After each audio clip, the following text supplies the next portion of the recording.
Okay, I'm here with Alex H.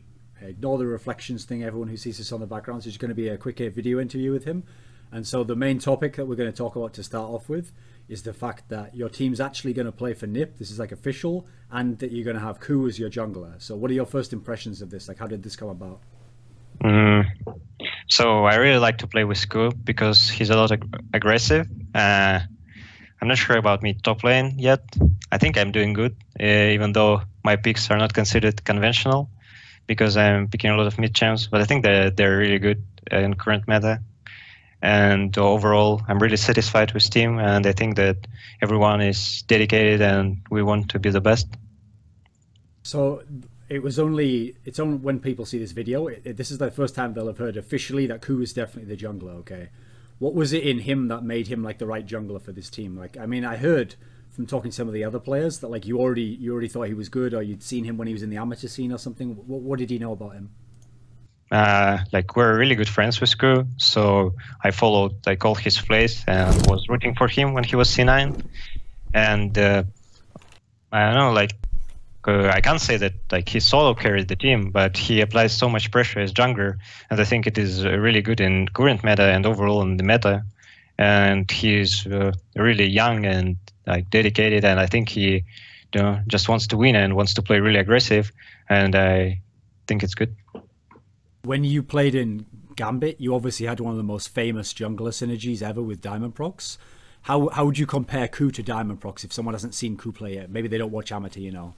What are they different in? I think they get totally different play styles. I can compare k0u with someone like Amazing or Svenskering, with like more aggressive and more gank-oriented junglers, and Diamond is more farm-oriented jungler. And I can't say like how good is it, because Diamond can do really good ganks and everything, but like I don't know. These are just different play styles, and I think it depends on meta. When you formed this lineup and you were picking which players to go with, and you decided you were going to go to this team, some people will look at your statement and they'll see the part where you say, like, you know, you were sick of traveling all the time to LCS, you wanted time with your family, and they'll think, oh, that's like the #1 reason why Alex picked this team, a team that's not even in LCS. Because if he really wanted to, you know, maybe he could go to Copenhagen Wolves, or he could go to Super Hot Crew or something. Was that the primary motivating factor? There are different factors. One of the factors that I really wanted to play Challenger Series to fix my health and everything, so I don't really need to travel much. Yes, it's true. And to be more with family. And but there are like other goals. I think that like players overall in this team are really, really good. And the LCS level, even though they got unlucky, and a lot of people can blame them for that, like that they didn't qualify in LCS. And I think that overall, like even if people think that I won't try hard or anything, they're wrong. Like, I'm playing really much, even though I got family and everything. I'm dedicated, and I think that the NiP will help me moving to Sweden to the gaming house with my whole family. So I will just get an apartment near the gaming house, and we'll just live in EU and have all the problems fixed there. When you were in Gambit and Moscow 5, the end goal always had to be like win the World Championship, because if the team plays at its peak, maybe this is possible. Since for this season it's impossible to get to the World Championship, what is the goal now for this team as you form it now? What do you think of as like, this is the main thing we're going for now? So I really want to win all the Challenger Series tournaments that will be, and I think that tournaments are really good practice if people take it seriously. And I think that all of the players got good LAN experience already because they played everything. And if we can win all the tournaments and see the level, we should just qualify to LCS, and it will be good. And then we will aim the Worlds the next year.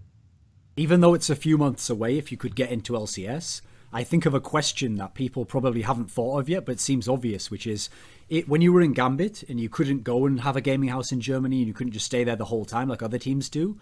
If this team gets into LCS, I assume the others would want to be in a gaming house. So would Alex still not be able to go and be like part of a gaming house full time? Would he have to still travel like he used to with Gambit? Like I said it before, and I'm saying it now, NiP, I asked NiP, and I think they're going to help me with work visa and everything. So I will just move to Europe with my family, and I won't have to travel.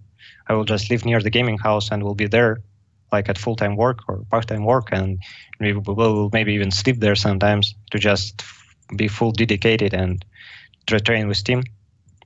When you were part of that rumored super team, the Froggen one, where you were going to be the top laner before, and now you are the top laner in this team, when you were testing it out before, way back after the Worlds, was it actually going okay in top lane then? Was it not so good? Is that why you came back to Gambit? Why decide now to go top lane? I played top lane at that time, and it didn't really go well. But the meta shifted really hard from the tanks to some kind of weird stuff that people can play, and even Sauce is playing a lot of things, and I'm asking for tips from him and other players. So I think that top suits me much better right now, and you can have much more like pressure and presence in game on top lane than you did before. And I feel like I'm having, at least when I play solo queue, I'm having even more pressure than I did in mid lane. And I think it's even easier to carry like solo queue. One of the viable carry champions at top now is Ryze, and Alexic is famous for Ryze. Are we going to see Ryze coming out a lot from Alexic if you can? I'm playing Ryze. I'm playing a lot of champs. I just don't want to tell what champs I'm considered the best at the moment, because I feel people already banning me out because they think that my pool is weak. In terms of your pool, are you the sort of guy, because obviously at mid lane you played it for so long, you were famous for being able to play whatever was in the meta. When you switch to a new position, do you think to yourself, like, I have to pick a couple and get really, really good on them, or are you trying to do all of them at once? What is your approach? I don't know. I think that I can play every hero, but the problem are matchups at the moment. I'm not used to matchups. So I just need to know the matchups, and I think I can play any hero on top lane, because top lane is a bit more forgiving than mid lane, until you just die really stupidly 1v1. Since Alexic, the mid laner, has such a famous style, and it'll have to be different now in the top lane, how do you see it being different? What was the style do you think that you're going for now? Is there like a player who has the style you want? I don't know. I feel like I was playmaker, and I'm still going to be playmaker even on top lane until the meta shifts back to tanks. But I think I can play tanks. Like I just can't say what will be the heroes that will be at LCS or even after the patch, because a lot of changes in 4.7. So right now I'm just picking up heroes that I think are good, and even the people saying I'm not playing usual tanks, they don't really understand that usual tanks are not that good in current meta. And if you are going for usual tanks, then you can fall really far behind in 1v1 scenario. Like tanks are really good in 1v2 though, because they can do more plays and more pressure. But I still think that usually APs outscale a lot of tanks until you do some crucial mistake. Has playing top lane the time before and now in these two different metas, has it at all changed your perspective on Darien, the top laner? No, it didn't change that much. I think that Darien excels at tanks, and even in the current meta he can play tanks and be really good. I'm not sure if he can play others. Like I think he's sometimes too aggressive and underestimates ganks, but I think he can do it. Like I don't know. Like I don't really know what is the problem sometimes with him and his, like in game concentration. Maybe he's not concentrated enough and doesn't really cares much about game. But he can play really good any hero he wants. Your teammates, when they were in NiP before, when in the amateur scene, every time I talked to someone in LCS, they would tell me like, oh, I scrim versus NiP and they're really good. Like for sure they will get in, and actually they'll be a really good team next season. When you scrimmed against them, were they different in scrims from what we saw in these promotion match? I don't know. Like I don't think that they were that good. I don't really want to blame or anything, but I feel that their shot calling was not the best, and I think that was the problem. That still, like when they got Diamond, they were more aggressive, and their shot calling I think was better. And when they got Hulberto, and I don't really want to be offensive, but I feel that all the players playing from NiP were playing worse on lane, especially at high stakes. Especially, I think, I am not sure of what players, but like I don't really like Hulberto's play style, and I think that you shouldn't, when you're playing even at high stakes, you should still keep up playing aggressive and everything, especially at high stakes. But I think that the more stakes were, the more passive he was. I think that it affected their playstyle a lot.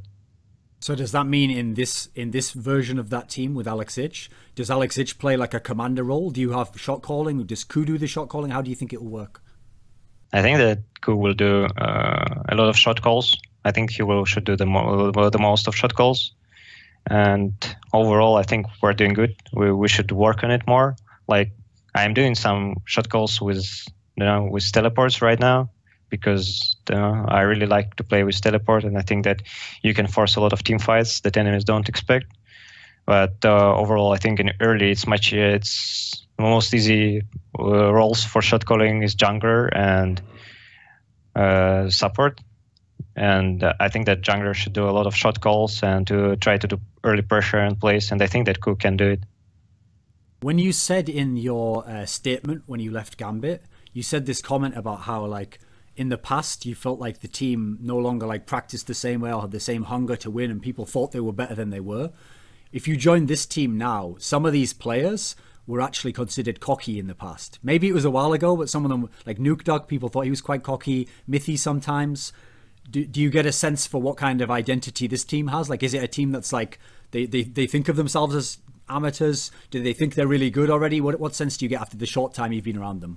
I don't know. I haven't felt that they're cocky at all, and I don't really know. I think that this is more of a rumor because of their some kind of I don't know, like toxic past, or but I don't really feel that they're even toxic, at least like inside the team.